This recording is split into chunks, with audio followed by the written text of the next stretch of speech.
What if the beginning of civilization did not arrive with a shout but with a pause? What if before the first empires carved their names into stone, there was already a world that knew how to live, how to remember, and how to cooperate without needing to announce itself? You ease into this thought slowly, because tonight is not about proving anything. It is about listening. It is about following a trail that does not run straight but still feels deliberate. So before you begin this journey, take a moment to like the video and subscribe, but only if you genuinely enjoy what I do here. And if you feel like it, leave a comment with where you are listening from and what time it is there. Some people say that knowing others are awake somewhere else helps the story settle differently. Now dim the lights and let's ease into tonight's journey together. You imagine yourself standing not at the rise of the first empire, but long before that moment ever felt possible. Archaeology suggests that human communities were already deeply organized tens of thousands of years before cities or kings appeared. People knew their landscapes intimately. They tracked seasons, animal movements, and subtle changes in soil and water. What's broadly accepted is that these early societies were not chaotic or primitive in the way older textbooks once implied. They were structured, but structured differently. Most historians agree that for the majority of human history, people lived in small to medium-sized groups without permanent hierarchies. Leadership shifted depending on skill, age, or circumstance. A skilled hunter led during the hunt. A healer guided during illness. An elder spoke during disputes.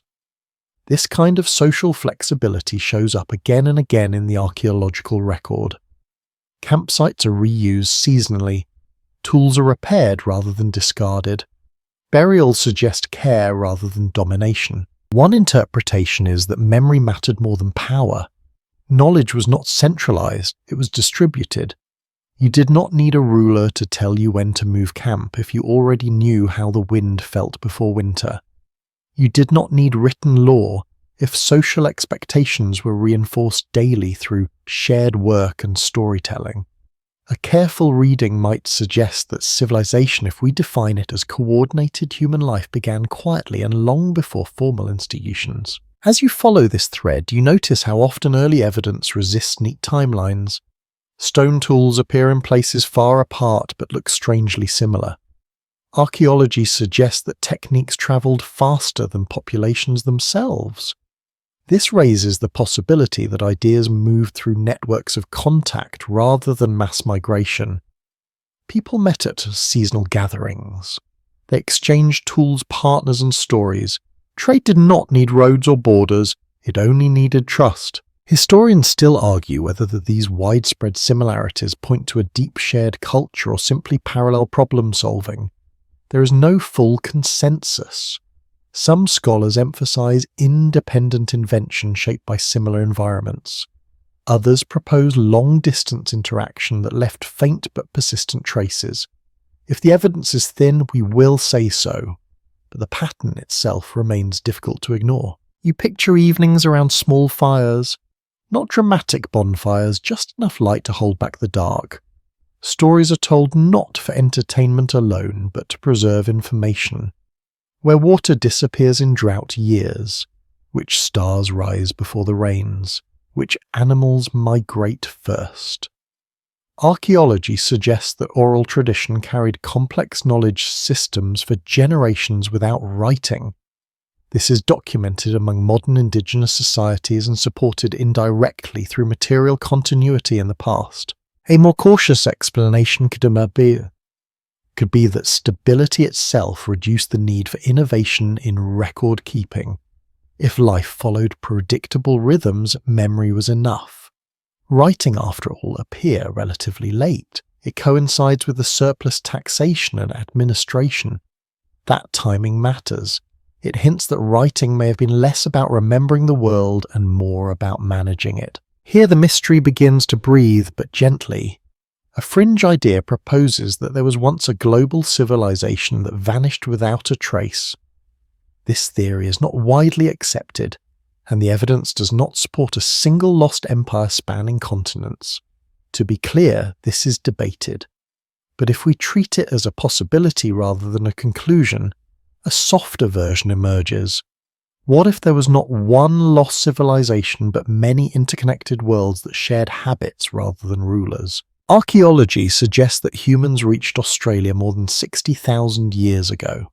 The evidence we do have points to seafaring skill far earlier than once believed. That alone reframes assumptions about early capability. People navigated open water coordinated group movement and adapted to radically new environments. These are not the actions of disorganized minds. You let that settle. Civilization does not suddenly appear at the edge of history. It accumulates. It hums quietly beneath the surface. A careful reading might suggest that the first empires did not invent organization. They inherited it, formalized it, and then narrowed it. Some parts are documented, some are interpretation, and some are gentle imagination. We will keep the solid ground separate from the mist. The mystery is not in what we know, but in what we cannot confirm. And tonight we are not trying to solve it. We are simply standing at the edge of a very old world, noticing how calm it feels before names and borders begin to harden. You stay there a moment longer, listening to a past that did not yet know it would be called the beginning. You do not feel a border yet. That absence is important.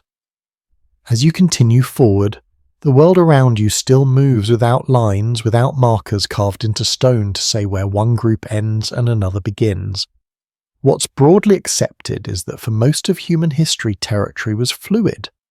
Archaeology suggests that early groups understood land as a shared rhythm rather than a possession. Paths mattered more than boundaries. Seasons mattered more than ownership. You imagine walking along a familiar route that has been used for generations. Not a road in the later sense, but a remembered passage. Feet know where to step. Hands know where to reach for water. The evidence we do have points to repeated movement through landscapes rather than permanent enclosure. Campsites appear, disappear, and reappear again, layered gently over time. This kind of mobility suggests planning, not randomness. Most historians agree that early humans maintained contact across surprisingly large distances. Stone materials tell part of this story. Obsidian sourced from specific volcanic regions turns up hundreds of miles away. Archaeology suggests that this material did not travel in a single leap.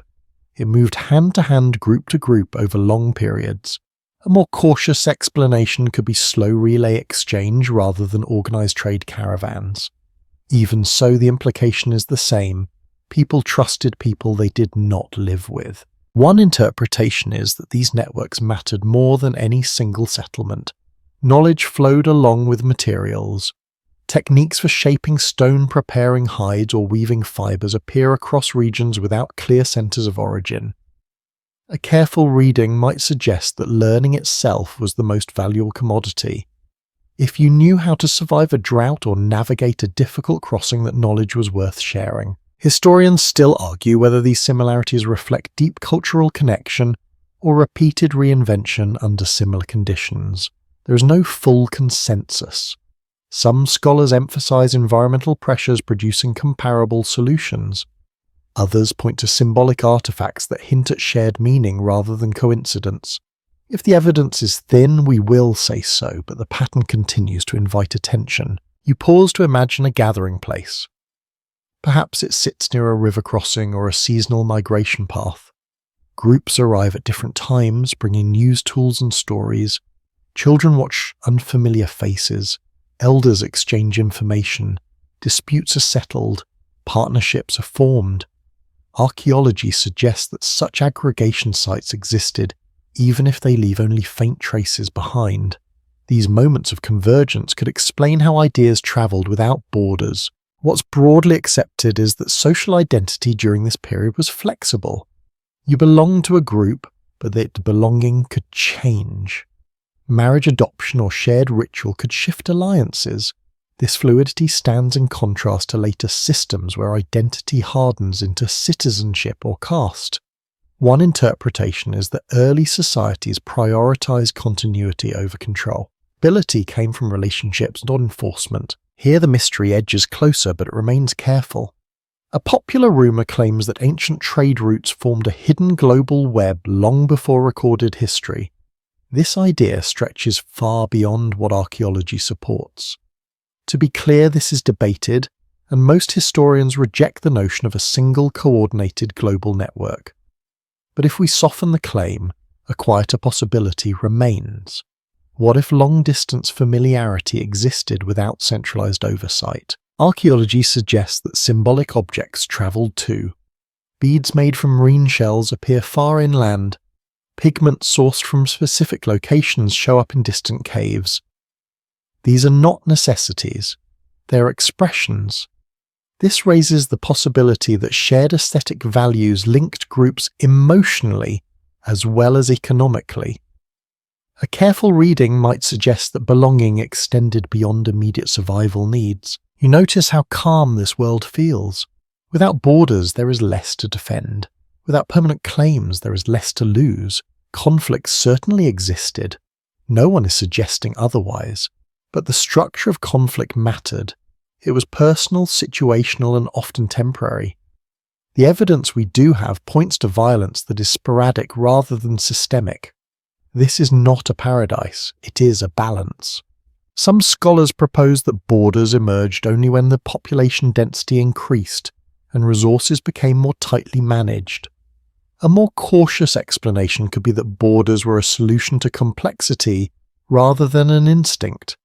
If so, then the world you're imagining now is not unfinished. It is complete in its own way. You take a slow breath here. The absence of borders is not emptiness, it is space. Space for movement, exchange, and adaptation. Civilization in this light does not begin with walls. It begins with paths crossing again and again until familiarity forms. The mystery is not in imagining a lost golden age. The mystery is in understanding why this openness eventually narrowed. We are not proving anything tonight. We are following clues, and for now those clues lead you through a world that knows how to share a horizon. You begin to notice something new as the path carries you forward. People are no longer only passing through places. In a few locations they are staying. Not permanently, not yet, but long enough to leave deeper marks. Archaeology suggests that some of the earliest large gathering sites appear thousands of years before farming becomes common. This detail matters because it disrupts a story that once felt tidy. Most historians agree that for a long time scholars assumed agriculture created settlement, which then created ritual hierarchy and culture. But the evidence we do have points to a more tangled sequence. At places like Göbekli Tepe, monumental stone structures rise from a world that has not yet fully committed to farming. The stones are carefully carved. The pillars are arranged with intention. Animals appear again and again in relief. What's broadly accepted is that this site dates back more than 11,000 years. One interpretation is that ritual came first. A careful reading might suggest that belief anchored people to place before crops ever did. If groups gathered regularly for ceremonies, feasts, or seasonal rites, then staying nearby would slowly become practical. This raises the possibility that agriculture followed social gravity rather than creating it. That is a possibility, not a certainty, and historians still debate the direction of causality. You imagine approaching such a site not as a pilgrim in a later religious sense, but as someone responding to obligation and memory. You have been here before. Your parents were here. The stones feel familiar, even if their meanings shift with time. Archaeology suggests that these early centres required coordination across groups. Stone blocks weighing several tons were moved without metal tools or draft animals. The evidence we do have points to planning shared labour and long-term commitment. Historians still argue whether sites like this represent centralised authority or cooperative effort. There is no full consensus. Some scholars see early forms of leadership emerging around ritual specialists. Others propose that the labour itself reinforced equality binding groups together, through shared effort rather than command. If the evidence is thin, we will say so. The stones do not speak clearly on this point. What is widely accepted is that these settlements challenge the idea of a simple linear progression. Civilization does not move neatly from hunting to farming to cities. It loops, pauses, and experiments. A more cautious explanation could be that different regions explored different solutions to stability. Some lean toward mobility, others toward anchoring meaning in place. You stay with that thought as the settlement grows denser in your imagination. People return season after season. Temporary shelters cluster near ritual spaces. Refuse accumulates. Tools are repaired rather than abandoned. Archaeology suggests that even without permanent houses, repeated occupation creates a sense of home. This is settlement without walls, permanence without ownership. Here the mystery hums quietly. A fringe idea proposes that these early monumental sites reflect knowledge inherited from an even earlier culture now lost. This theory is not widely accepted, and there is little direct evidence to support it. To be clear, this is debated, but if we treat it as a possibility rather than a conclusion, a gentler version appears. What if knowledge simply accumulated, slowly layered across generations without ever being written down? Oral transmission could explain consistency and symbolism. Certain animals appear repeatedly. Certain orientations repeat. Archaeology suggests that astronomical awareness may have influenced some alignments, though interpretations vary. A careful reading might suggest seasonal markers rather than precise star maps.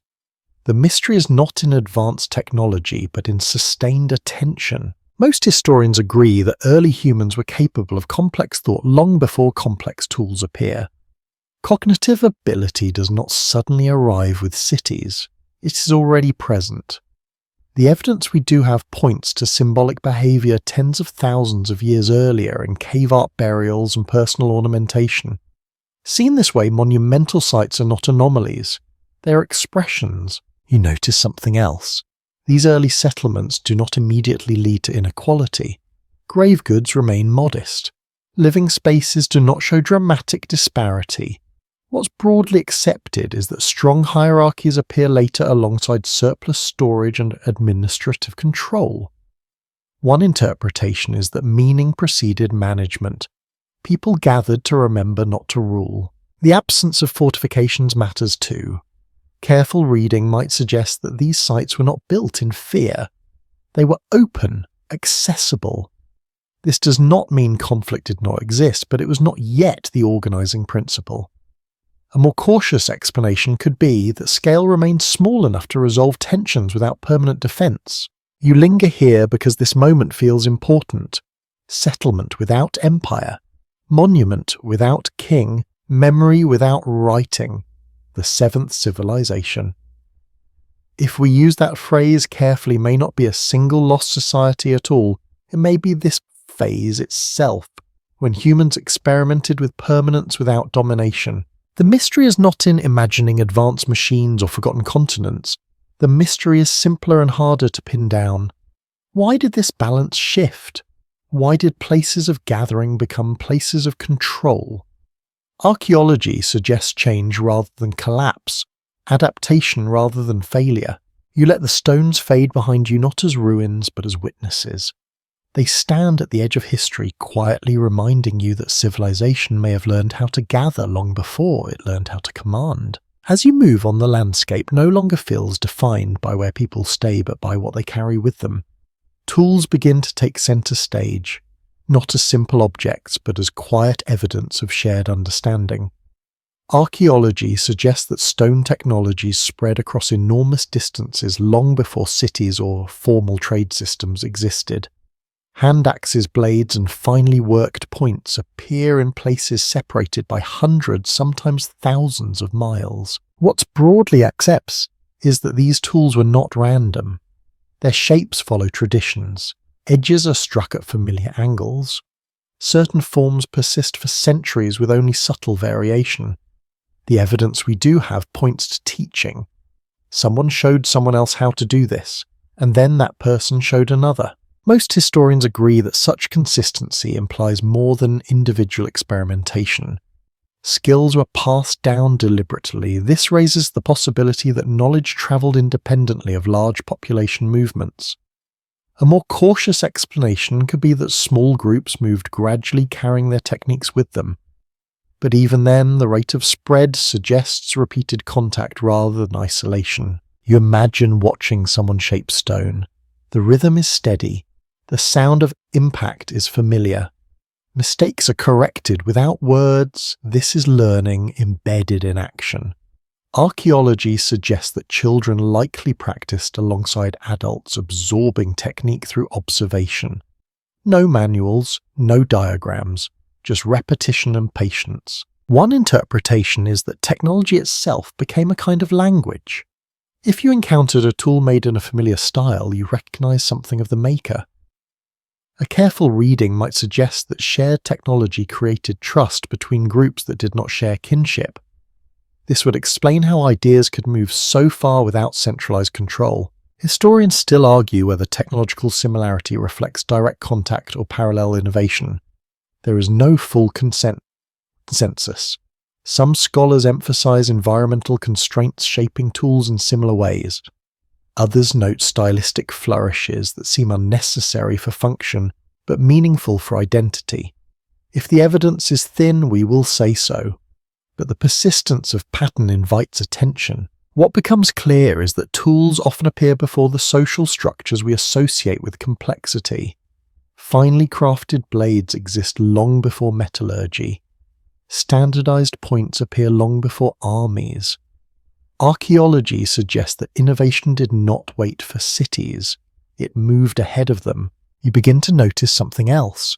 These tools often outlast the places they were made. Campsites vanish, shelters decay. But stone remains. This creates a distorted record. We see technology more clearly than relationships. A careful reading might suggest that early societies were even more connected than the evidence implies, because so much of their world was made of perishable material. Here the mystery surfaces gently. A fringe idea proposes that certain ancient tools demonstrate lost advanced knowledge. This theory is not widely accepted, and most archaeologists attribute precision to skill rather than machinery. To be clear, this is debated. But if we treat it as a possibility rather than a conclusion, a quieter insight emerges. What if human capability has long been underestimated? The evidence we do have points to remarkable craftsmanship achieved with simple means. Pressure flaking requires control and foresight. Toolmakers planned several strikes ahead. Mistakes could ruin hours of work. This suggests not only dexterity but mental modelling. Most historians agree that cognitive sophistication preceded social complexity. You carry that thought forward. Tools are not just survival aids, they encode choices. A heavier tool favours durability, a lighter one favours mobility. Archaeology suggests that different regions prioritise different solutions based on landscape and lifestyle. This variation does not imply isolation, it implies adaptation within a shared framework. What's broadly accepted is that some technologies spread rapidly while others remained local. This uneven pattern suggests selective adoption. Groups chose what to incorporate. One interpretation is that early societies valued compatibility over novelty. New ideas were tested, slowly woven into existing practice rather than replacing it. You imagine meeting someone from another group. You exchange tools, not as trade exactly, but as comparison. You notice differences. You borrow what works. This kind of interaction does not require formal agreement. It requires curiosity and restraint. Archaeology suggests that such encounters happened repeatedly. A more cautious explanation could be that these exchanges were rare and episodic. But even rare contact repeated over centuries creates continuity. The mystery is not speed. It is endurance. You pause here because this section of the story does something important. It shows civilization without infrastructure, knowledge without institutions, innovation without hierarchy. The seventh civilization, if it existed as a phase rather than a place, may be visible here in the quiet confidence of shared skill. We are not proving anything tonight. We are following clues, and the tools lying patiently in the ground suggest that long before cities rose, humans were already connected by hands that knew how to teach. You start to notice something missing as the story continues. There are people, there are skills, there are places that feel important, but there are no crowns, no thrones, no permanent seats of power. What's broadly accepted is that for most of early human history, societies functioned without formal kings or centralized rulers. Archaeology suggests that leadership existed, but it was situational rather than fixed. Most historians agree that in many early communities, authority shifted depending on need. A strong organizer might guide a seasonal gathering. A respected elder might mediate conflict. A skilled craftsperson might lead instruction. Once the task ended, so did the authority. This fluid structure appears again and again in ethnographic parallels and is supported indirectly by the archaeological record. One interpretation is that leadership was something you stepped into, not something you owned. A careful reading might suggest that power was tolerated only as long as it served the group. This raises the possibility that early societies were actively resistant to permanent hierarchy, not through rebellion, but through design. Roles rotated, prestige faded, balance was maintained quietly. You imagine daily life unfolding without someone issuing commands. Work still happens, children are fed, tools are made, disputes arise and are resolved. Archaeology suggests that cooperation does not require coercion when groups are small enough for reputation to matter. The evidence we do have points to social systems where trust and familiarity acted as regulation. Historians still argue whether these arrangements were stable or simply a transitional phase. There is no full consensus. Some scholars propose that egalitarian structures collapse naturally under pressure. Others suggest they persist remarkably well until disrupted by outside forces. If the evidence is thin, we will say so. But the absence of elite residences, lavish graves, or defensive architecture during long periods remains notable. What's broadly accepted is that inequality increases alongside surplus. When food can be stored in large quantities, someone must guard it. Someone must decide how it is distributed. Archaeology suggests that once storage becomes central, authority follows. This makes the earlier period especially interesting. It represents a time before accumulation demanded control. A careful reading might suggest that early societies avoided surplus intentionally. Mobility limits hoarding. Shared labor discourages ownership. If you carry what you need, you cannot stockpile much more. One interpretation is that simplicity functioned as a safeguard against domination. Here the mystery slips in gently. A fringe idea proposes that ancient people once followed strict moral systems designed to prevent hierarchy. This theory is not widely accepted and evidence for formalized ideology is limited. To be clear, this is debated, but if we treat it as a possibility rather than a conclusion, another explanation appears. What if social norms themselves acted as invisible laws? Shame, praise, and a memory can be powerful tools. Archaeology suggests that reputation mattered deeply in small groups. A person who overreached might find themselves ignored rather than punished. This kind of social correction leaves little physical trace, but it shapes behavior just as effectively as force. You notice how this world feels quieter. Not peaceful in a romantic sense, but restrained. Power does not accumulate because it has nowhere to sit. There are no permanent offices. No symbols that grant authority beyond the moment. Most historians agree that symbolic power objects appear later alongside rank and title. The evidence we do have points to a long period where cooperation outweighed competition. This does not mean conflict was absent, but it was managed within a framework that discouraged escalation. A more cautious explanation could be that scale alone kept things in balance. Small numbers limit ambition. You pause here because this absence matters. Civilization is often told as a story of rulers and states, but this earlier chapter reminds you that organized life does not require command. The seventh civilization, if it can be called that, may be defined less by what it built and more by what it chose not to build. We are not saying this world was perfect, we are not proving it was intentional, we are following clues. And those clues suggest that for a very long time humans knew how to live together without handing permanent power to anyone. You move on carrying that thought with you. Leadership, it seems, was once a tool like any other. Picked up when needed, set down when the work was done. You begin to sense time itself becoming more deliberate. Not written yet, not carved into tablets, but noticed, measured, remembered. What's broadly accepted is that early human societies paid close attention to cycles long before formal calendars existed. Archaeology suggests that seasonal patterns guided movement, ritual, and cooperation. People knew when herds returned, when plants ripened, when cold followed light. Most historians agree that this awareness did not require numbers or charts. It required observation repeated over generations. A careful reading might suggest that timekeeping emerged as shared habit rather than imposed system. You did not need to count days if you could feel when something was about to change. You imagine watching the horizon at dusk, noticing where the sun settles year after year.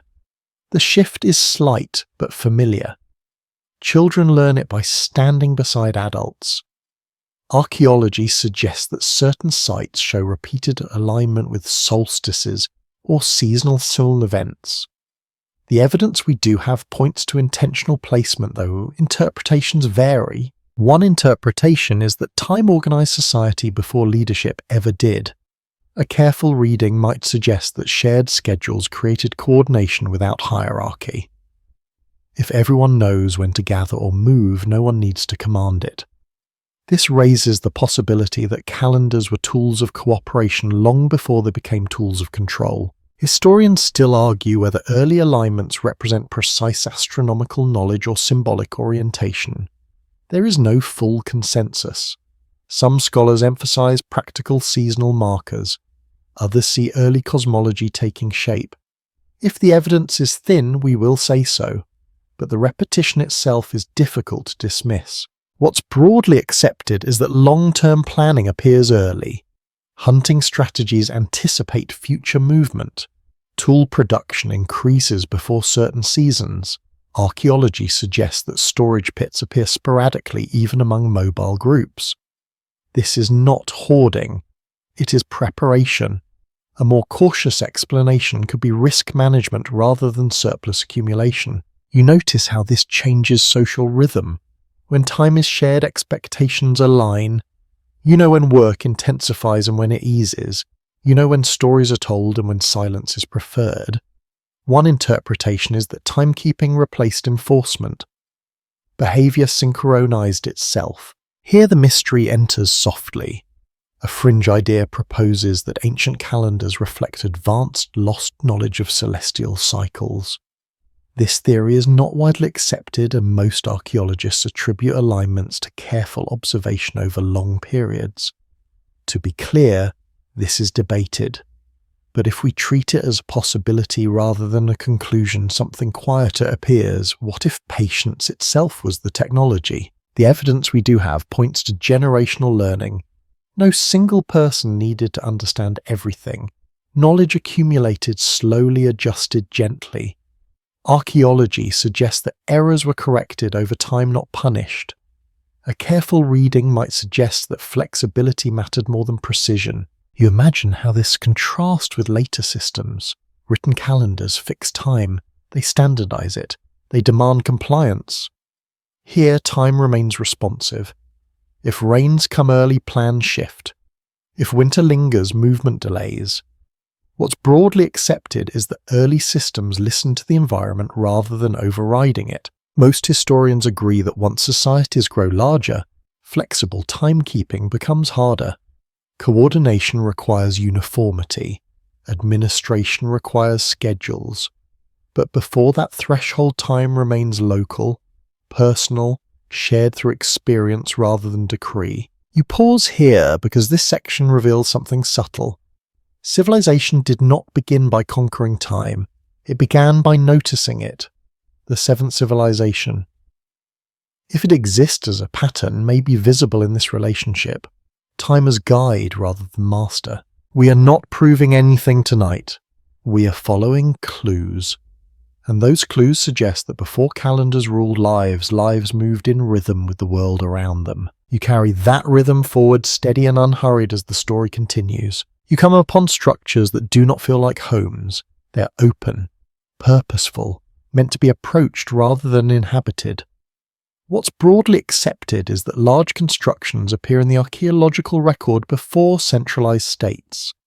Archaeology suggests that communal building projects existed long before king's taxes or standing armies. Most historians agree that moving heavy materials without formal command systems requires coordination and shared motivation.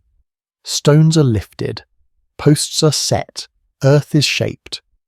The evidence we do have points to planning that unfolds over time, not hurried labour imposed by force. These places are returned to again and again. One interpretation is that meaning motivated labour more effectively than authority. A careful reading might suggest that shared belief or memory inspired cooperation on a scale we often associate only with later societies. This raises the possibility that monuments began as expressions of belonging rather than power. You imagine arriving at such a place during a seasonal gathering. The structure is already familiar. It does not need to explain itself. People know where to stand, where to sit, when to speak, when to be silent.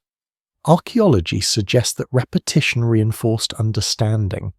Each return deepened the site's role in social life. Historians still argue whether these constructions reflect emerging hierarchy or sustained equality. There is no full consensus. Some scholars interpret monumental scale as evidence of leadership directing labour.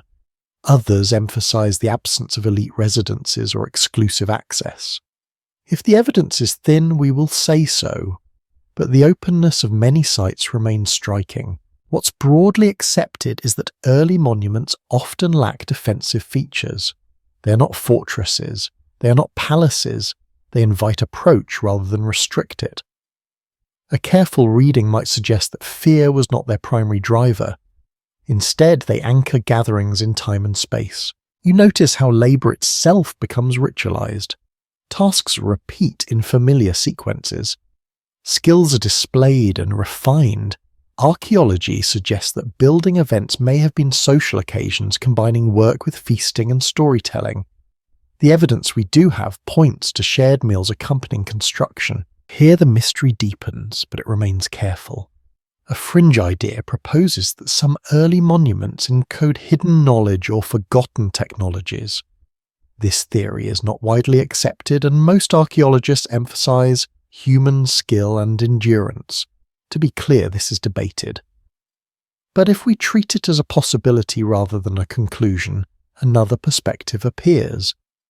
What if the knowledge encoded was social rather than technical? The layout of a space can teach behavior. Where paths curve, people slow down. Where openings align, attention focuses. One interpretation is that monuments trained communities in cooperation, memory, and restraint. A careful reading might suggest that architecture shaped culture as much as culture shaped architecture. Most historians agree that these building traditions spread unevenly. Some regions embraced monumentality, others did not. Archaeology suggests that this was a choice rather than a limitation. Communities selected what suited their needs and values. You pause to consider what it takes to build without command: trust, patience, a willingness to return year after year. The evidence we do have points to social systems capable of sustaining long-term projects without permanent authority. This is not an argument that hierarchy did not exist at all. It is a reminder that it was not always necessary. A more cautious explanation could be that scale remained manageable. When groups grew too large, structures changed. You move on carrying the image of stones raised not by force but by agreement. The seventh civilization, if we continue to use that phrase gently, may be visible here in the way people chose to work together without turning labour into control. We are not proving anything tonight, we are following clues. And the monuments standing open to the sky suggest that cooperation once left marks as lasting as any empire. As the story continues, you begin to feel how much of this world lives inside sound rather than stone. Voices matter here. Memory travels through breath and repetition. What's broadly accepted is that complex storytelling existed long before writing systems appeared. Archaeology suggests this indirectly through the continuity of symbols, rituals, and practices that persist across generations without written record. Most historians agree that oral traditions are not fragile in the way modern assumptions often suggest. When knowledge is essential to survival, it is remembered with care. A careful reading might suggest that repetition itself acts as preservation. Stories are told again and again, shaped by rhythm, imagery, and emotional weight. Forgetting becomes unlikely when everyone knows the story and expects to hear it. You imagine sitting close to a low fire. Not everyone speaks, most listen. The same story has been told before, but not exactly the same way. Details shift slightly. Emphasis changes. Archaeology suggests that myth and instruction often overlap in oral cultures. A tale about ancestors might also encode migration routes. A story about animals might preserve hunting ethics. One interpretation is that myth served as an early archive. A careful reading might suggest that narrative replaced storage. Instead of carving information into stone, people embedded it into memory. This raises the possibility that early societies valued flexibility over permanence. A story can adjust, a tablet cannot. Historians still argue whether specific myths can be traced back to deep prehistory. There is no full consensus. Some scholars see recurring motifs as evidence of long transmission. Others caution that similarity does not equal continuity. If the evidence is thin, we will say so. But the persistence of certain narrative patterns across cultures remains notable. What's broadly accepted is that writing changes how societies relate to memory. Once something is written down, the pressure to remember it lessens. Before writing, memory must be shared and active. Archaeology suggests that early symbolic systems like repeated animal imagery or abstract signs may have supported this process without fully replacing oral transmission. You notice how this shapes social structure. Knowledge is not locked away, it lives in people. Elders matter not because they rule, but because they remember. Children learn by listening long before they understand. One interpretation is that authority followed memory rather than ownership. Here the mystery edges closer. A popular rumour claims that ancient myths encode literal histories of lost civilizations. This theory is not widely accepted, and most historians caution against reading stories as direct records. To be clear, this is debated. But if we treat it as a possibility rather than a conclusion, a softer insight emerges. What if myths preserve emotional truth rather than factual detail? Flood stories, for example, appear in many cultures. Archaeology suggests that localized flooding was common in early settlements near rivers. A careful reading might suggest that shared experiences of disaster shaped narrative, not that a single global event occurred. The mystery is not whether the stories are true, but how they functioned. Most historians agree that oral cultures developed techniques to ensure accuracy, repetition, call and response, ritualized phrasing. These methods reduce drift over time. The evidence we do have points to structured storytelling rather than casual improvisation. You imagine how this connects distant groups. When stories overlap, recognition follows. A familiar motif creates a sense of kinship. Archaeology suggests that symbolic continuity may have supported exchange and cooperation across regions. A more cautious explanation could be parallel storytelling shaped by similar concerns, but even that implies shared human priorities. You pause here, letting the voices fade into a gentle murmur. Civilization in this light is not defined by what is written, but by what is remembered together. The seventh civilization. If we continue to explore it as a pattern may be visible in this web of stories that bind people without fixing them in place. We are not proving anything tonight. We are following clues, and the clues suggest that before history was recorded, it was spoken, sung, and carried carefully from one generation to the next. You move on with those echoes still present, soft but persistent, guiding the story forward. You begin to notice movement that leaves almost no trace. Not migrations that reshape landscapes, not caravans with banners, but something subtler. Objects appear far from where they were born. Materials cross valleys and coastlines without roads to guide them. What's broadly accepted is that long-distance exchange existed deep in prehistory. Archaeology suggests that materials like obsidian amber marine shells and pigments travelled vast distances long before formal trade systems. Most historians agree that these movements did not happen all at once. The evidence we do have points to gradual relay exchange. One group passes an object to another. That group passes it on again, perhaps generations later. No one needs to know where the journey began, only that the object is valued. You imagine holding a stone blade made from obsidian. Its edge is sharp, almost glass-like. You know this stone does not come from nearby hills. Archaeology suggests that its volcanic source may lie hundreds of miles away. A more cautious explanation could be that the stone moved slowly over time exchanged during gatherings, marriages or alliances. Still, the result is striking. Distance collapses quietly. One interpretation is that these invisible routes mattered more than physical paths. A careful reading might suggest that social trust functioned as infrastructure. You did not need maps if you knew people. You did not need guards if exchange was reciprocal.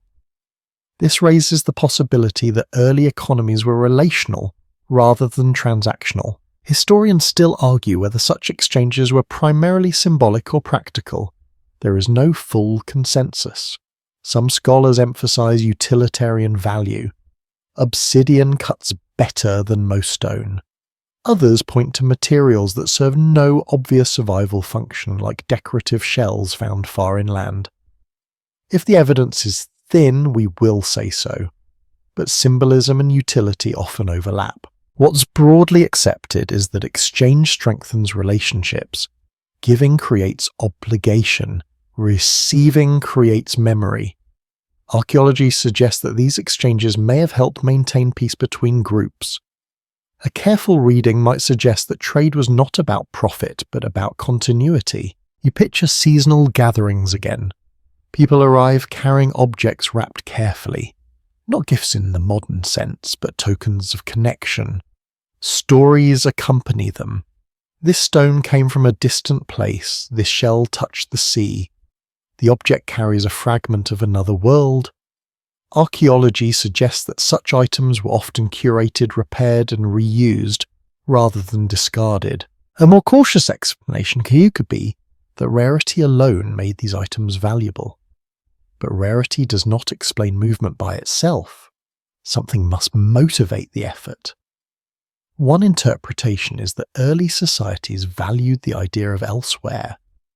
Possessing an object from beyond the horizon expanded the world without leaving home. Here the mystery slips in gently. A fringe idea proposes that ancient global trade networks existed long before recorded history. This theory is not widely accepted, and the evidence does not support coordinated worldwide exchange. To be clear, this is debated, but if we treat it as a possibility rather than a conclusion, a quieter version remains. What if familiarity with distant places existed without formal connection? The evidence we do have points to patchwork networks rather than unified systems. Exchange routes shift over time. Materials appear, disappear, then reappear centuries later. Archaeology suggests adaptation rather than permanence. A careful reading might suggest that these networks breathed expanding and contracting with climate, population, and opportunity. You notice how this challenges later assumptions. Trade does not require markets, does not require currency. It requires agreement. Most historians agree that early exchange relied on social norms rather than enforcement. Reputation mattered, balance mattered, taking too much risked exclusion. This invisible economy also shaped knowledge. Along with objects came techniques: how to shape a blade, how to drill a bead. Archaeology suggests that stylistic elements travelled alongside materials.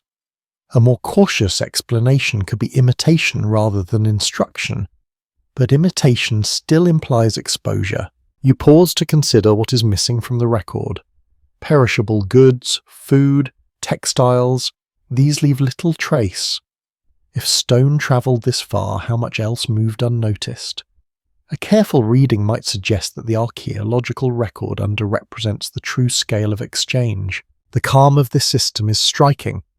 No central authority regulates flow, no taxes are collected. Yet movement persists for thousands of years. One interpretation is that early societies discovered a stable balance between need and restraint. Exchange served relationship, not accumulation. You carry this forward as the story continues. Civilization, it seems, did not begin with market shouting prices. It began with hands passing objects, quietly trusting that something would return in time. We are not proving anything tonight.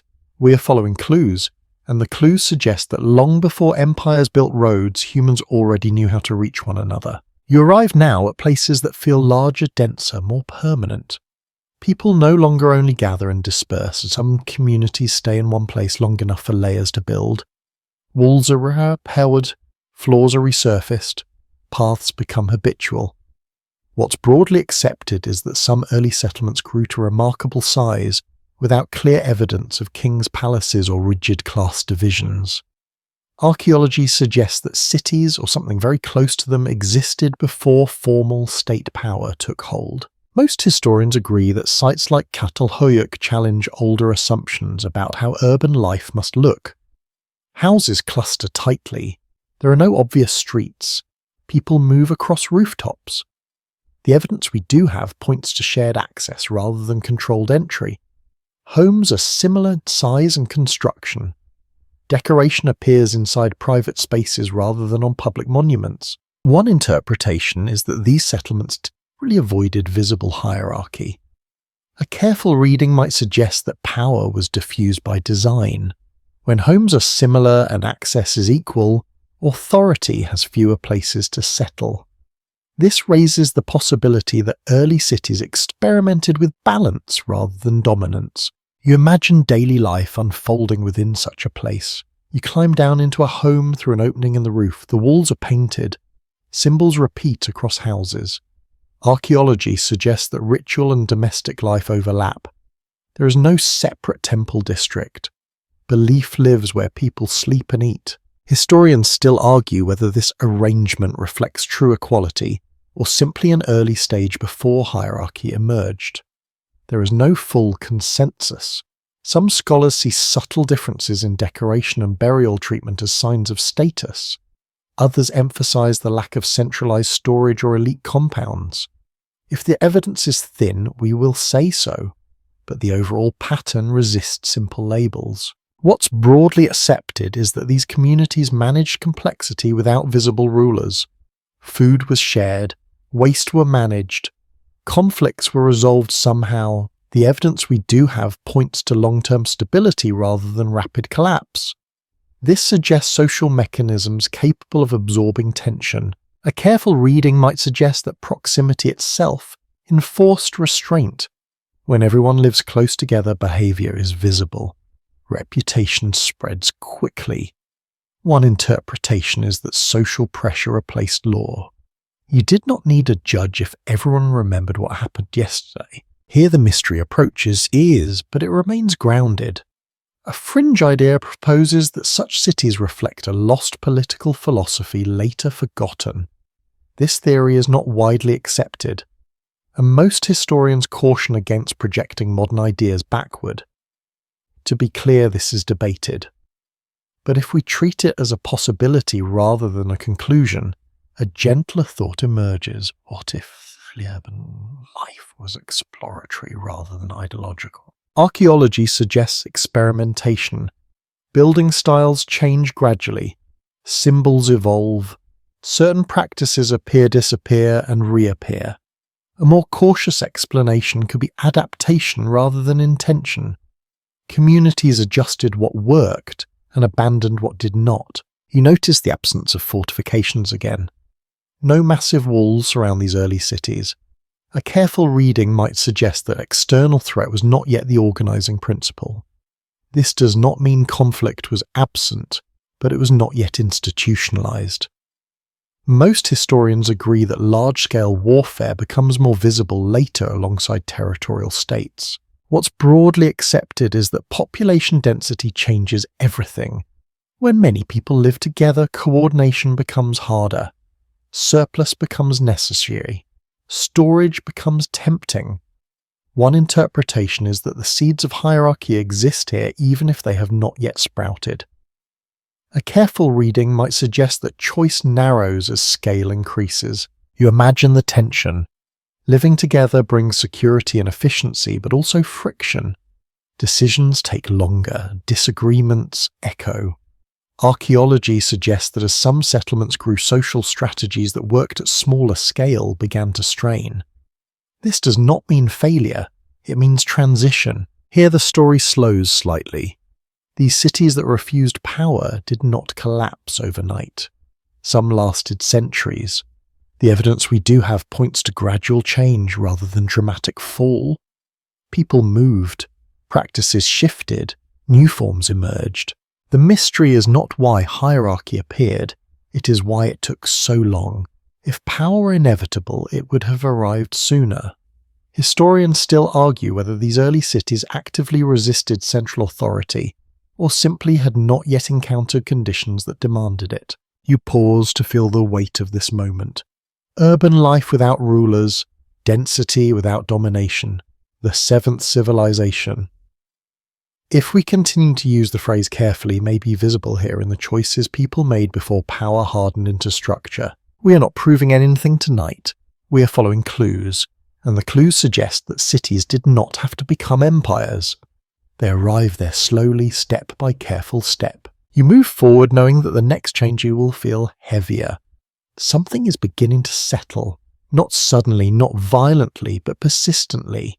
And once it settles, it will be difficult to lift again. You slow slightly here because this is where a name tries to form.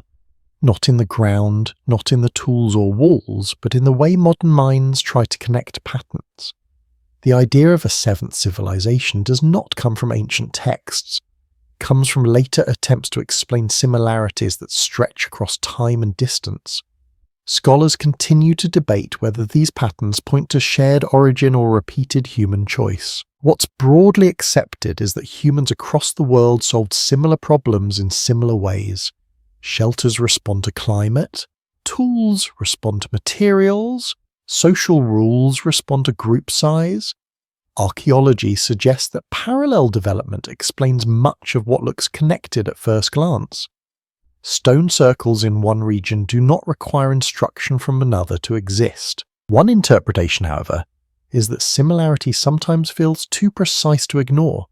A careful reading might suggest that certain layouts, symbols, or practices recur with unusual consistency. This raises the possibility that ideas travelled farther than we can easily trace, not as a single tradition, but as fragments carried along social networks. Historians still argue whether these recurrences indicate contact or coincidence. There is no full consensus. Some scholars emphasize convergent evolution in culture. Others point to specific alignments or motifs that resist simple explanation. If the evidence is thin, we will say so. But the debate itself reveals something important. The question keeps returning. You imagine standing at the edge of this uncertainty. On one side is solid ground, documented migration routes, genetic evidence, environmental constraint. On the other side is mist, stories of forgotten teachers, shared myths, ancient memory. We will keep the solid ground separate from the mist. A fringe idea proposes that a global civilization existed before the rise of known empires, and left only faint traces behind. This theory is not widely accepted, and there is no archaeological evidence of a unified world state at such an early date. To be clear, this is debated. But if we treat it as a possibility rather than a conclusion, a different idea emerges. What if the unity was not political but behavioral? Archaeology suggests that early societies often prioritize balance. cooperation over dominance, flexibility over rigidity. These values appear in different places without needing coordination. A careful reading might suggest that similar pressures produce similar ethics. When survival depends on group harmony, restraint becomes adaptive. You notice how this reframes the idea of a seventh civilization. It does not need monuments or borders. It does not need a name. It exists as a phase of human behavior. A way of organizing life before surplus writing and power narrowed the range of options. Most historians agree that once agriculture intensifies, choices change. Land ties people down, storage introduces inequality, administration follows. This does not make earlier systems superior, it makes them different. The evidence we do have points to trade-offs rather than progress. Here the mystery softens. The seventh civilization is not something lost, it is something transformed. A careful reading might suggest that its traces persist in later traditions. Seasonal festivals, shared meals, local governance, these may be echoes rather than remnants. You imagine how memory works across generations, not as a continuous story but as habits that feel natural. Archaeology suggests that some practices endure long after their original context fades. People keep doing things because they work, not because they remember why. This is where modern fascination enters, the desire for a hidden origin, a single answer, a lost chapter that explains everything. The mystery is appealing because it promises simplicity, but history rarely offers that. Historians still argue whether such simplicity ever existed. If we step back, the evidence suggests something quieter. Humans were capable of complex cooperative life long before states. They experimented with many ways of living. Some scaled up, others faded, none were inevitable. You pause here because this moment asks for care. We are not proving a lost civilization, we are following clues, and the clues suggest that what we call civilization did not begin once in one place. It unfolded repeatedly, shaped by the environment, memory, and choice. The seventh civilization, if we continue to use the phrase gently, may simply be the name we give to that long, balanced moment before power learned how to write itself into stone. You let that thought rest, there is more ahead. But for now, the pattern feels clearer. Not sharper, just clearer. You notice now how much of this world depended on voices rather than marks. Knowledge moved without leaving scars in clay or stone.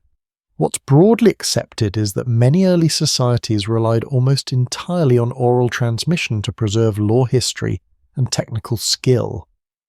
Archaeology suggests this indirectly through continuity of practice that persists even where no writing exists. Most historians agree that oral systems can carry remarkable complexity. Genealogies stretch back dozens of generations.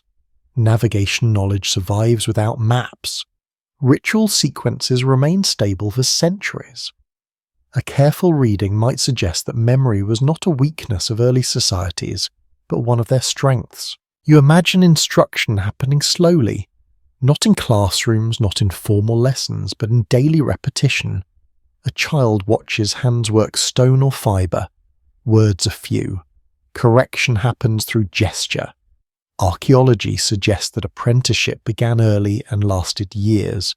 Skill was not rushed, it was absorbed. One interpretation is that writing was unnecessary until scale made memory unreliable. A careful reading might suggest that when everyone knows everyone, information stays anchored. Once populations grow and strangers multiply, memory frays. This raises the possibility that writing emerged not from intellectual ambition, but from social strain. Historians still argue whether writing was a cause of hierarchy or a response to it. There is no full consensus. Some scholars propose that writing enabled control by fixing obligation. Others suggest that administration demanded writing once complexity passed a threshold. If the evidence is thin, we will say so, but the timing remains suggestive. What's broadly accepted is that early writing systems appear alongside accounting. Lists, tallies, ownership. Archaeology suggests that the first marks often track goods rather than ideas. This contrasts sharply with the oral world you are leaving behind, where knowledge is shared rather than stored. You pause to feel that shift. When something is written, it becomes portable without people. It can outlast its speaker. It can also be enforced without explanation. A careful reading might suggest that writing slowly replaces negotiation with reference. The mark speaks louder than memory. Here the mystery approaches quietly. A fringe idea proposes that advanced writing systems existed long before we have evidence of them. This theory is not widely accepted and no physical traces support it. To be clear, this is debated. But if we treat it as a possibility rather than a conclusion, a different thought emerges. What if writing was delayed not by lack of ability but by lack of need? Archaeology suggests that many societies functioned for millennia without writing and did not collapse because of it. Oral law adapts. Oral history breathes. A careful reading might suggest that forgetting when it happens slowly can be useful. It allows adjustment without erasure. Most historians agree that once writing takes hold, it reshapes authority. Texts can be cited, disputes can be frozen, memory becomes external. This does not make societies worse, it makes them different. The evidence we do have points to both gains and losses. You imagine standing at the threshold. Behind you is a world where knowledge lives in people. Ahead is a world where knowledge begins to live outside them. One interpretation is that this shift marks the quiet end of the seventh civilization, not through collapse, but through transition. The mystery is not why writing appears, it is why it appears when it does. Historians still argue whether environmental pressure, population growth, or economic change mattered most. There's no full consensus, but the pattern repeats. When systems grow heavy, memory alone cannot carry them. You carry this forward gently. Civilization does not fall here. It reorganizes. The oral world does not vanish. It recedes, surviving in stories, rituals, and habits that continue alongside text. We are not proving anything tonight. We are following clues. And the clues suggest that before words were fixed, they were trusted to live and change with the people who spoke them. You move on knowing that once marks appear, they rarely disappear.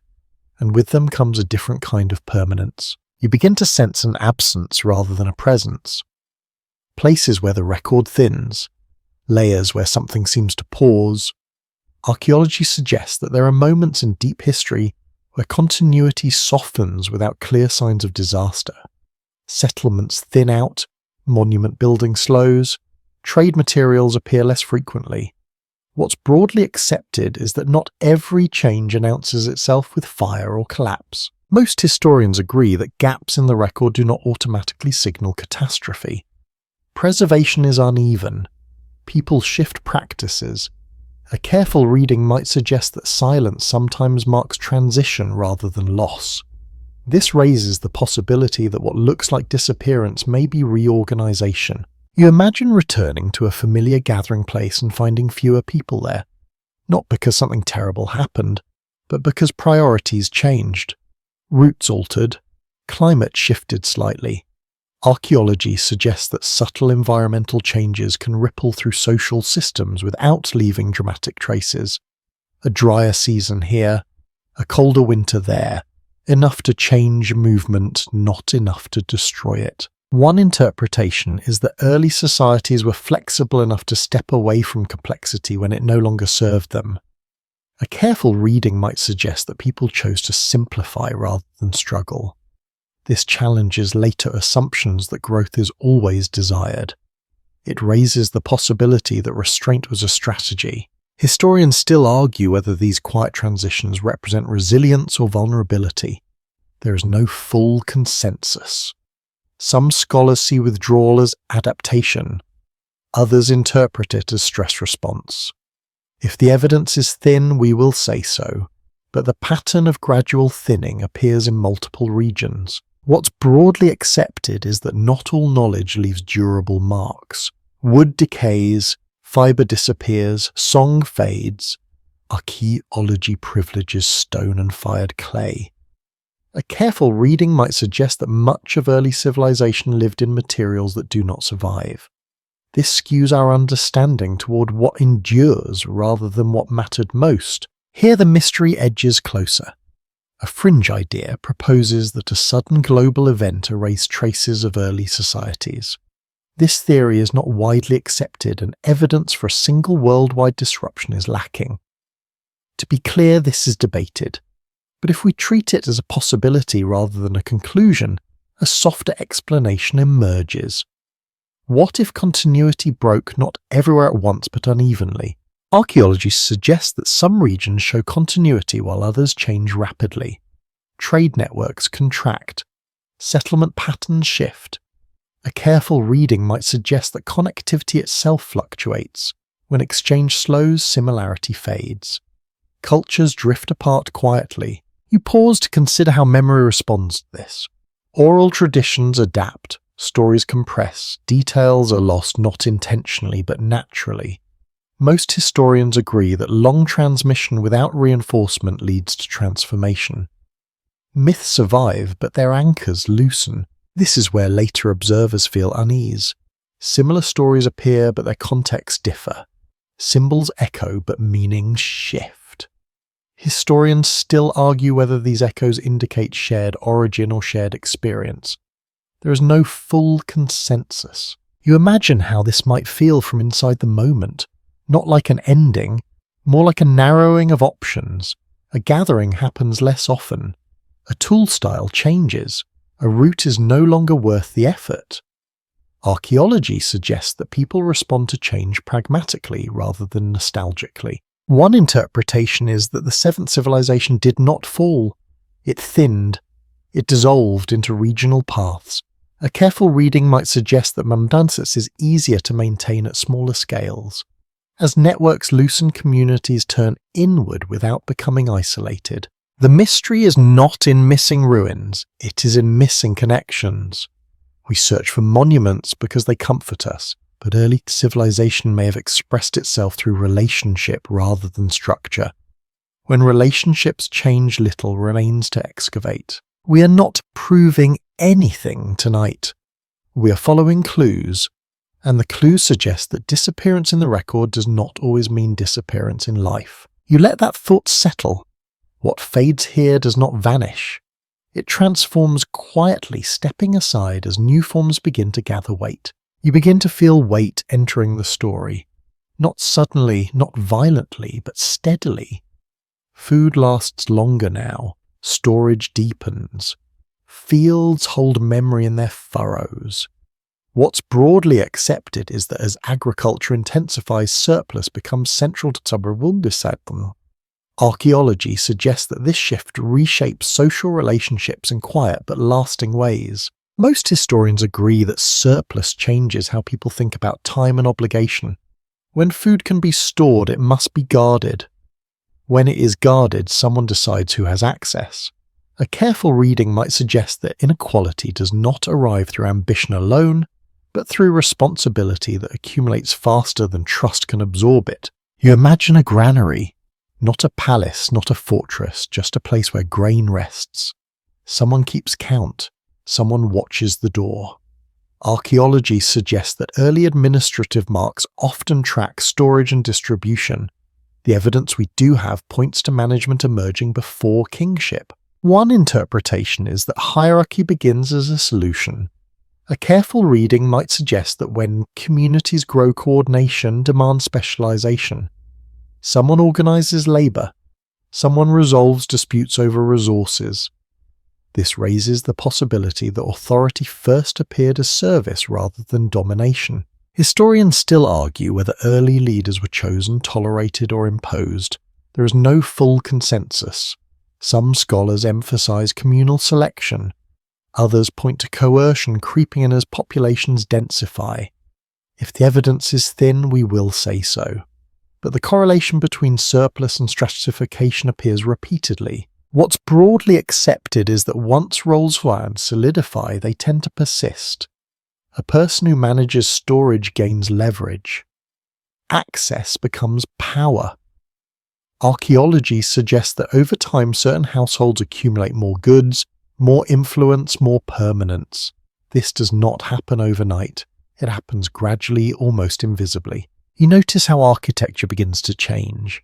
Storage rooms grow larger, walls thicken, access points narrow. A careful reading might suggest that fear enters the system, not of enemies at first, but of loss. When you have more than you need today, tomorrow becomes something to protect. Here the mystery presses closer, but it remains careful.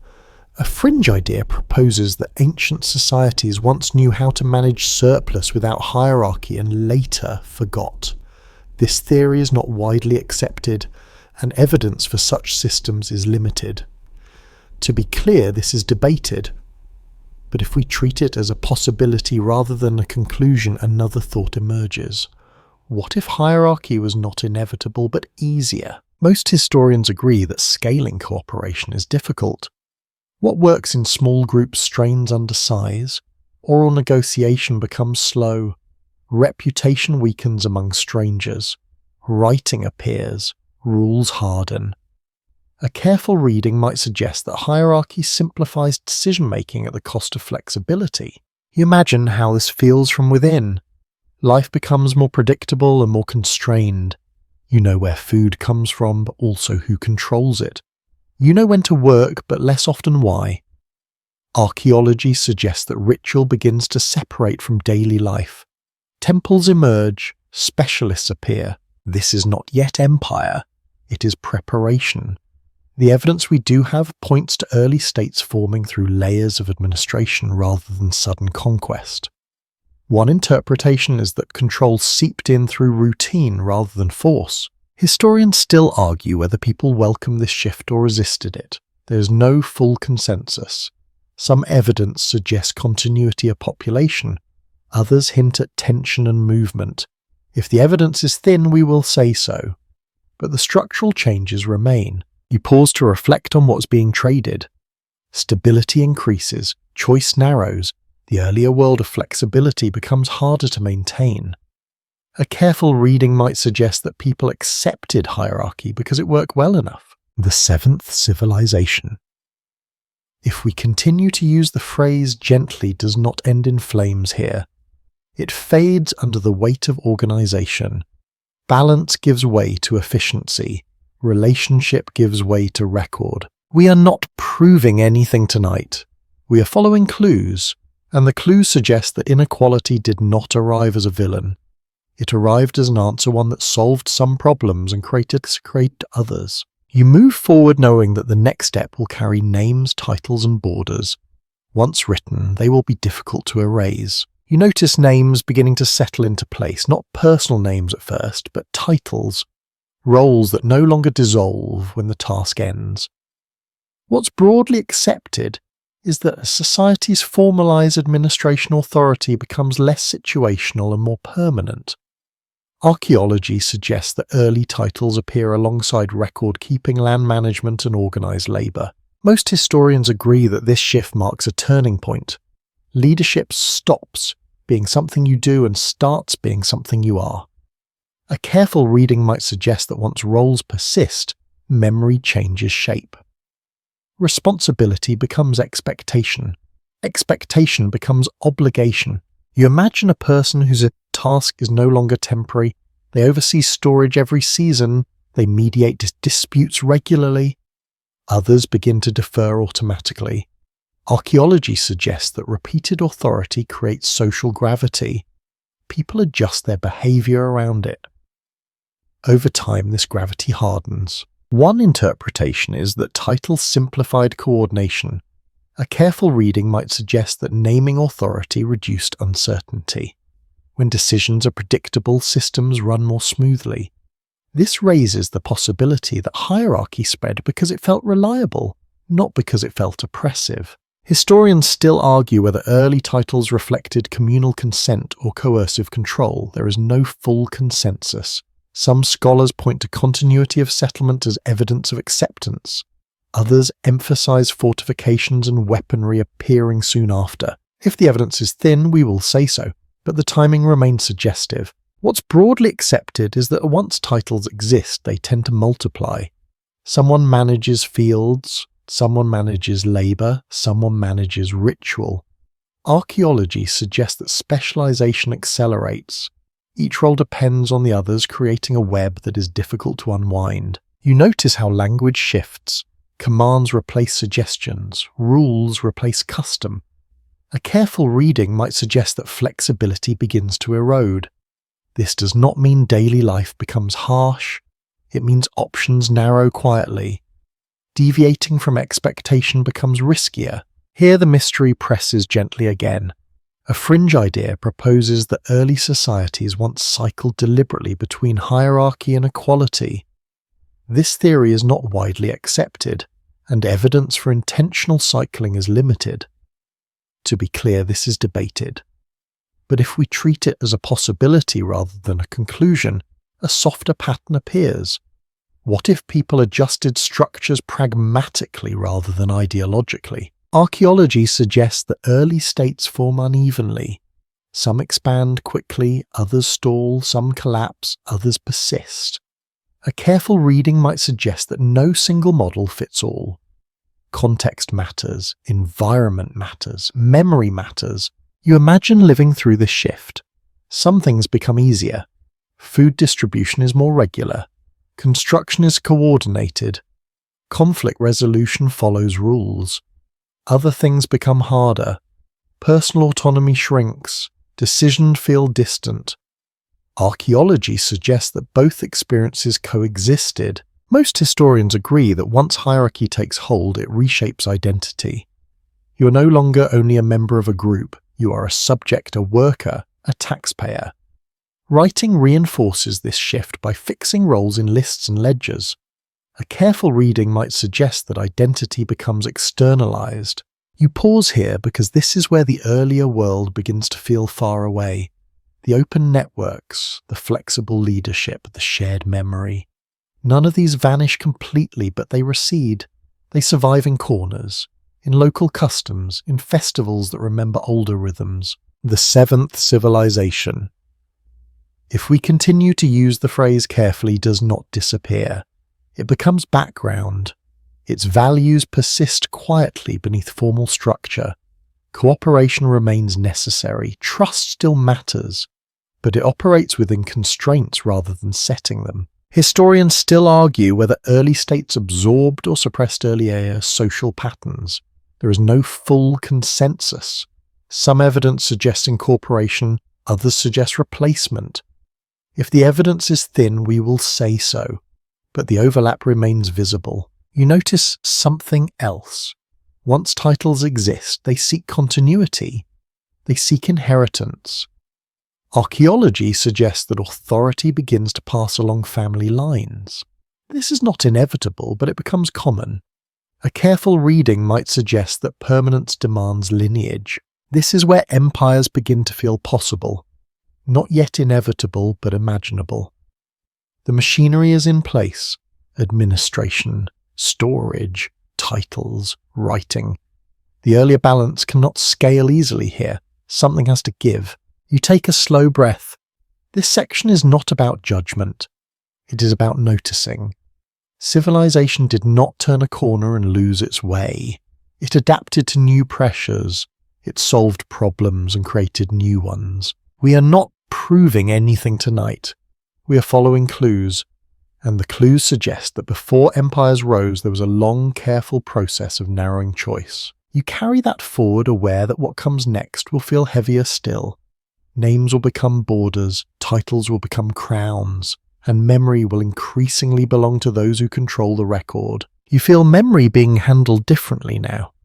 Not remembered together, but collected, sorted, and stored.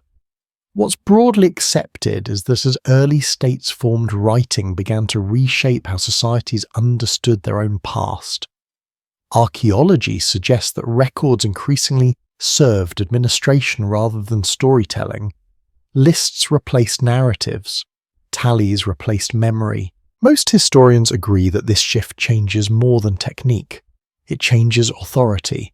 When memory lives in people, it can be questioned. When memory lives in records, it can be cited. A careful reading might suggest that writing does not merely preserve information. It stabilizes it even when stability no longer reflects lived reality. You imagine a scribe seated quietly pressing marks into clay.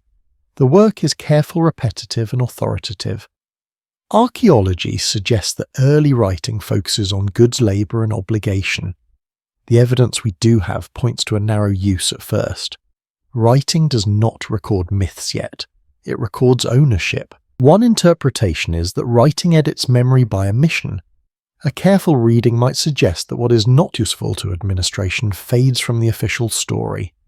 Seasonal practices, informal agreements, shared customs that once guided life quietly slip out of record. This raises the possibility that forgetting becomes institutional. Historians still argue whether this was intentional or incidental. There is no full consensus. Some scholars propose that early states deliberately shaped memory to reinforce legitimacy. Others suggest that record-keeping simply followed practical needs. If the evidence is thin, we will say so.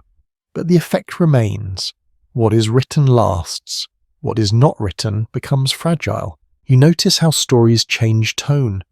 Oral traditions continue, but they lose authority next to text. A careful reading might suggest that memory becomes secondary. You can still remember, but the tablet speaks louder.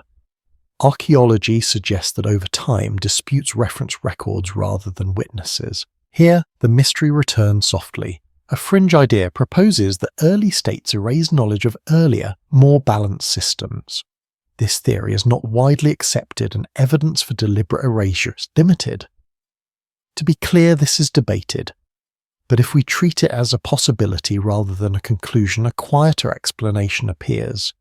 What if memory was lost not through destruction but neglect? When systems reward documentation, undocumented practices weaken. Most historians agree that institutions remember what they need to function. They forget what does not serve structure. A careful reading might suggest that earlier social balance was not suppressed. It was simply unnecessary to record. You imagine how this feels from within. You still live much as before. You gather, you work, you celebrate. But now there is a second layer. An official version of life. A record that claims to represent reality. Archaeology suggests that this duality persists for centuries. People live one way and are recorded another. What's broadly accepted is that written history favours continuity of power. Dynasties list themselves. Titles repeat. Lineage becomes proof.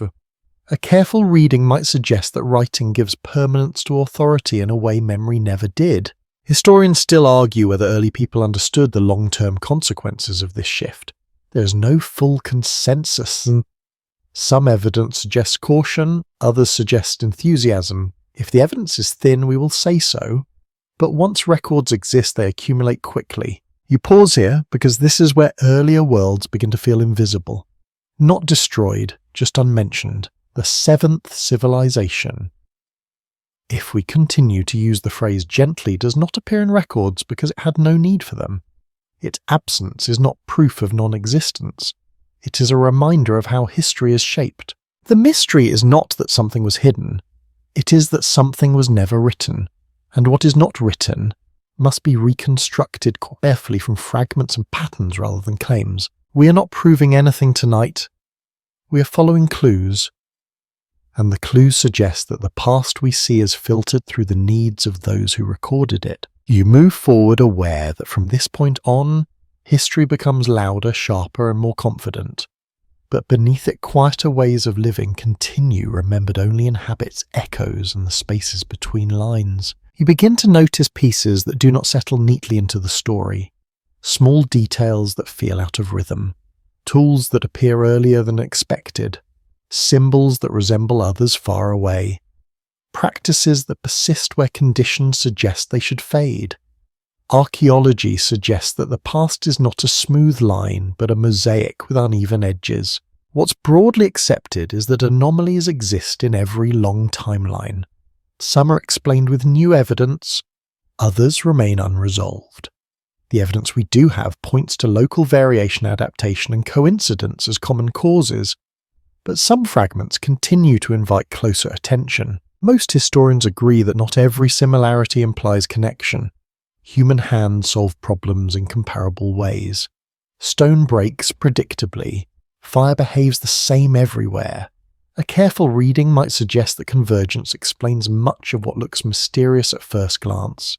Still, certain echoes persist across regions and eras. Historians still argue whether these echoes represent contact inheritance or chance. There is no full consensus.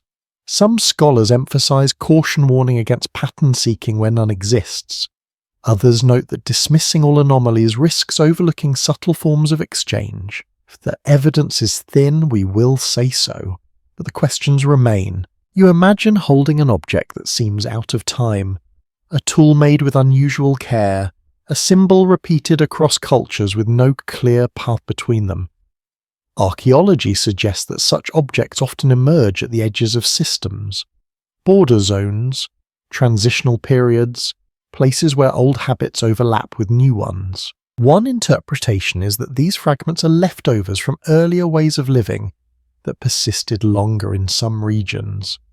A careful reading might suggest that cultural change does not happen evenly.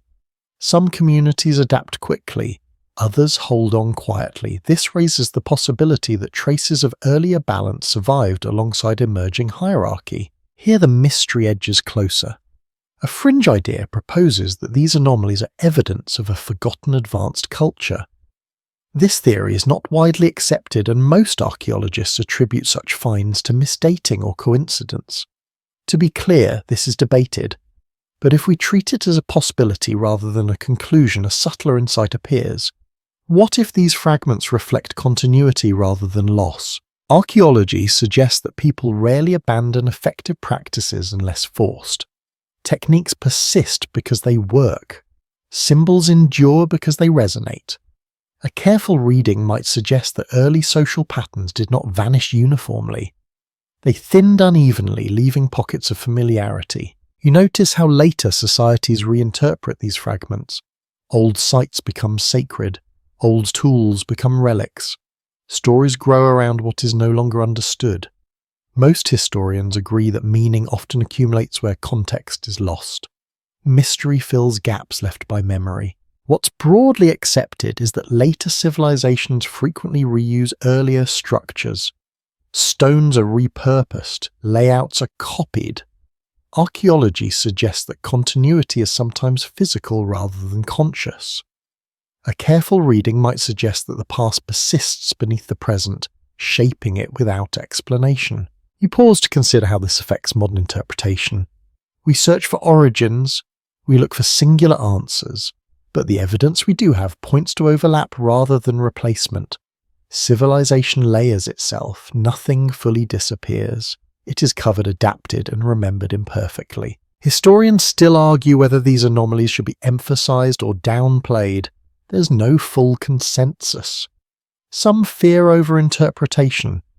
Others fear erasure through caution. If the evidence is thin, we will say so, but acknowledging uncertainty is part of careful history. You imagine standing in a place built many times over. Each generation adds a layer. The ground holds all of it. Archaeology suggests that earlier worlds are not gone. They're buried under habit. The seventh civilization. If we continue to use the phrase gently, may be visible here in these fragments that refuse to align completely with later systems.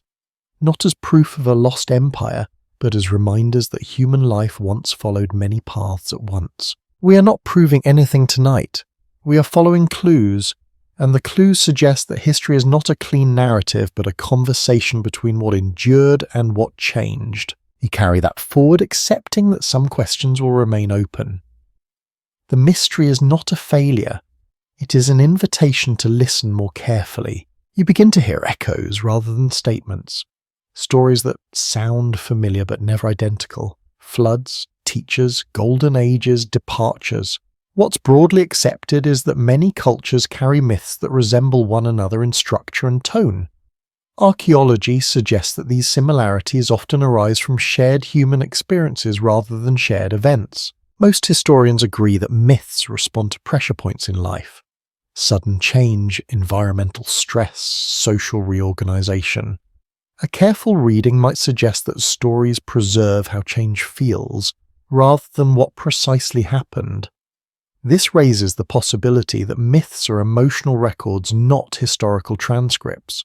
You imagine people trying to explain a shift they cannot fully control. A climate grows harsher, networks weaken, authority appears. Something familiar slips away. A story forms to hold that feeling. Archaeology suggests that myth-making intensifies during periods of transition. When the ground moves, people tell stories to steady themselves. Historians still argue whether shared myths indicate ancient contact or parallel invention. There is no full consensus. Some scholars trace motifs along migration routes. Others emphasize universal human concerns, producing similar narratives independently. If the evidence is thin, we will say so. But the repetition across cultures remains striking. One interpretation is that myths act as containers for memory when direct explanation is unavailable. A careful reading might suggest that stories compress complex change into symbols that can be passed on. A flood does not need to be global to feel total. A teacher does not need to be literal to represent loss of guidance. Here the mystery approaches carefully. A fringe idea proposes that myths preserve factual accounts of a lost global civilization. This theory is not widely accepted, and most historians caution against literal readings. To be clear, this is debated. But if we treat it as a possibility rather than a conclusion, a quieter understanding appears. What if myths preserve the experience of losing balance? Archaeology suggests that early societies experienced repeated cycles of growth and contraction. A careful reading might suggest that each contraction felt like an ending to those living through it. Stories of decline, departure, or punishment may reflect this emotional truth rather than objective scale. You notice how often myths describe knowledge leaving rather than being destroyed. Teachers depart, gods withdraw, ancestors retreat. Most historians agree that this pattern aligns with social change rather than catastrophe. Authority shifts upward. Knowledge becomes specialized. The familiar world feels abandoned even if life continues. What's broadly accepted is that myths often carry warnings. Do not overreach. Do not forget the old ways. These messages make sense in periods when hierarchy is consolidating. A careful reading might suggest that myth preserves critique where direct opposition is unsafe or impossible. You imagine how this works socially. A story can say what a person cannot. It can remember a time before rules hardened. Archaeology suggests that storytelling remains central even as writing spreads. Myths adapt, absorbing new meanings while retaining old shapes. Here the echo of the seventh civilization grows softer but more persistent. Not as a place, not as a polity, but as a remembered way of being. Cooperation, balance, shared responsibility. These values surface repeatedly in myth as something lost and longed for. Most historians agree that nostalgia appears early in recorded history. People look back almost as soon as they write. This suggests that change felt disorienting even when it brought benefits. A careful reading might suggest that myths helped reconcile progress with loss. Historians still argue whether myths can be used to reconstruct prehistoric events. There's no full consensus. Some scholars see them as unreliable, others see them as complementary when used cautiously. If the evidence is thin, we will say so, but myths remain data of a different kind. You pause to feel how stories travel. They cross borders more easily than goods. They survive when structures fall. Archaeology suggests that narrative continuity can outlast political continuity. Empires rise and fade, stories adjust and remain. This is why later civilizations often claim descent from earlier golden ages. Not because those ages were real in a literal sense, but because they represent ideals. A careful reading might suggest that invoking a lost past stabilizes a changing present. You let the echoes overlap, floods that cleanse, teachers that vanish, laws that arrive afterward. The pattern does not prove a single origin. It suggests a shared response to transformation. We are not proving anything tonight. We are following clues. And the clues suggest that myths are not lies about the past. They are now memory shaped to survive it. The seventh civilization, if we continue to use the phrase gently, may live here in story. Not as evidence of a hidden empire, but as a reminder that humans remember how life felt before it grew heavy. You move forward knowing that the closer history gets to us, the louder it becomes. But beneath that volume, the echoes continue steady and familiar, asking not to be solved, only to be heard. You feel the weight of structure fully present now. Borders have names, fields have owners, roles are inherited. What's broadly accepted is that by the time early empires emerge, flexibility has narrowed into systems that prefer stability over adjustment. Archaeology suggests that states grow by fixing practices in place, turning habits into rules and expectations into obligations. Most historians agree that this moment does not arrive suddenly. It is prepared over generations. Administrative routines harden. Surplus feeds specialization. Writing multiplies. A careful reading might suggest that empire is less an invention than an accumulation. Each layer makes the next feel necessary. You imagine walking through a landscape that once felt open. Paths still exist, but they are regulated. Movement requires permission. The evidence we do have points to increased control over land and labour. Fields are measured. Work is scheduled. Time becomes standardised. This is efficient. It is also restrictive. One interpretation is that early empires solved problems that smaller systems could not. A careful reading might suggest that large-scale irrigation defence and coordination demanded centralised authority. This raises the possibility that empire was a response to complexity rather than an expression of ambition alone. Historians still argue whether early empires formed primarily through coercion or consent. There is no full consensus. Some scholars emphasize conquest and force. Others point to evidence of continuity and adaptation. If the evidence is thin, we will say so. But the structural shift remains undeniable. What's broadly accepted is that once empires form, they begin to tell stories about inevitability. Their order is presented as natural. Their borders feel permanent. Archaeology suggests that monuments reinforce this message.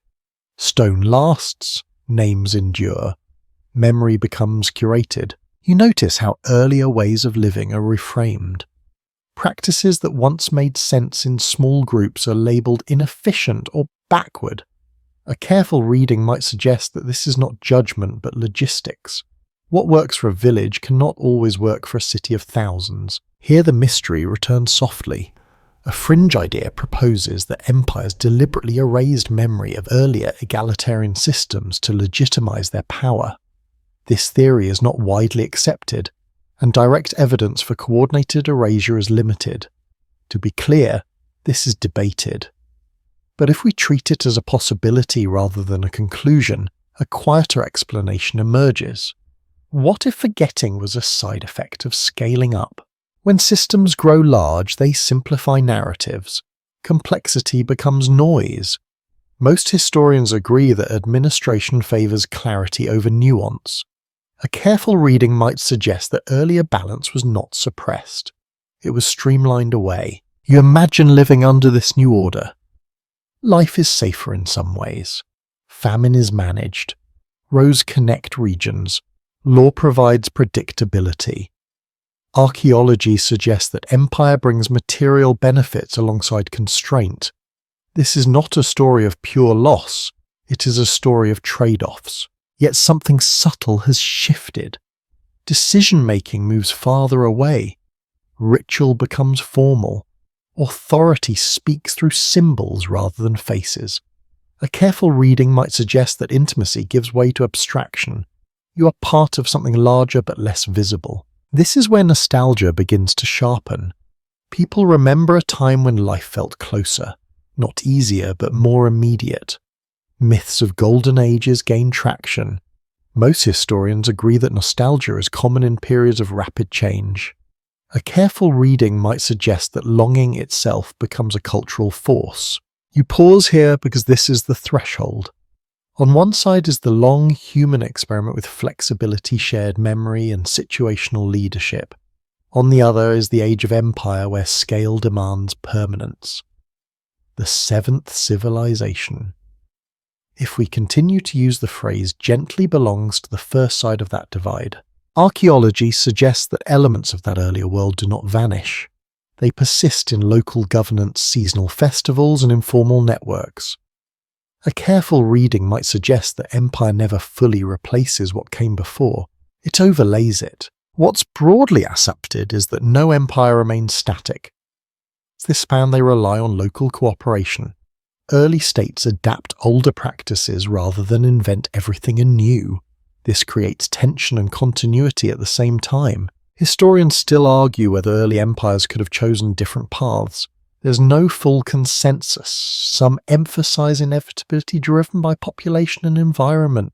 Others see missed opportunities for alternative organization. If the evidence is thin, we will say so. But the question itself reveals lingering curiosity. You take a slow breath. This section is not an indictment. It is an observation. Empires are not villains. They are responses. They solve problems and create new ones. They remember selectively and forget incidentally. We are not proving anything tonight. We are following clues. And the clues suggest that before the first empires hardened the world into borders and ledgers, there was a long, patient era of experimentation. You carry that understanding forward. The end of this journey is near. Not an ending in history, but an ending in perspective. What remains is not a lost civilization waiting to be uncovered, but a way of seeing the past with gentler eyes. You arrive at a quieter place now, not in time but in tone. The long arc has been traced. Empires stand firmly in the distance, their outlines familiar. What's broadly accepted is that by the time history becomes confident in its records, many earlier ways of living have already been absorbed, reshaped or left behind. Archaeology suggests that nothing truly disappears, but much becomes background. Most historians agree that the world before the first empires was not a single culture, not a hidden kingdom waiting to be revealed. It was a long span of human experimentation. A careful reading might suggest that what unified this era was not technology or belief, but restraint. People learned how to live together without locking themselves into rigid systems too quickly. You think back to what you have seen along this path. Leadership that rose and faded, knowledge carried in voices, trade built on trust rather than contracts, time guided by seasons rather than schedules. One interpretation is that early societies prioritized balance because imbalance was immediately felt. When everyone is close, excess shows itself quickly. Historians still argue whether such balance was intentional or incidental. There is no full consensus. Some scholars emphasize necessity. Others point to cultural preference. If the evidence is thin, we'll say so. But the pattern of long stability without centralized power remains difficult to dismiss. Here the idea of the seventh civilization finds its proper place, not as a lost empire, not as a secret chapter erased from stone, but as a way of describing a phase. A careful reading might suggest it was a threshold humanity lingered in for a very long time. A time when systems were light enough to adapt, but strong enough to endure. A fringe idea proposes that humanity could have remained in that balance indefinitely. This theory isn't widely accepted, and environmental pressure alone makes it unlikely. To be clear, this is debated. But if we treat it as a possibility rather than a conclusion, a softer question appears. What values were traded for scale? What's broadly accepted is that empires brought order, safety, and achievement. They also narrowed participation and concentrated memory. Archaeology suggests that once complexity grows past a certain point, something must hold it together. Writing, hierarchy, and borders do that work. They also change how people relate to one another. You stand now at the edge of this understanding. The mystery isn't in uncovering a hidden truth. It's in recognizing continuity. The earlier world did not vanish. It folded itself into the later one. Its traces remain in customs, in local cooperation, in the quiet ways people still solve problems without waiting for instruction. We are not proving anything tonight. We are following clues, and the clues suggest that before history hardened into record, humanity spent a long time learning how to live lightly on the world and with each other. You let the story slow, the sounds soften, the details blur gently at the edges. You no longer need to hold every idea in focus. It is enough to know that the past was not empty before names appeared. It was full, complex, careful. If your mind drifts now, that is fine. Imagine the earlier world settling back into the ground not as ruins, but as layers of habit beneath your feet. Imagine people moving without borders, speaking without writing, remembering without needing to prove. The seventh civilization is not behind you. It is beneath you, in the quiet agreements that still shape daily life, in cooperation that feels natural, in the sense that not everything needs to be owned, measured, or recorded to matter. You can rest here. The questions do not need answers tonight. They can remain open like a path that fades gently into grass. History will continue tomorrow. For now, there is only the calm knowledge that humanity's story began not with domination, but with shared ground. Sweet dreams.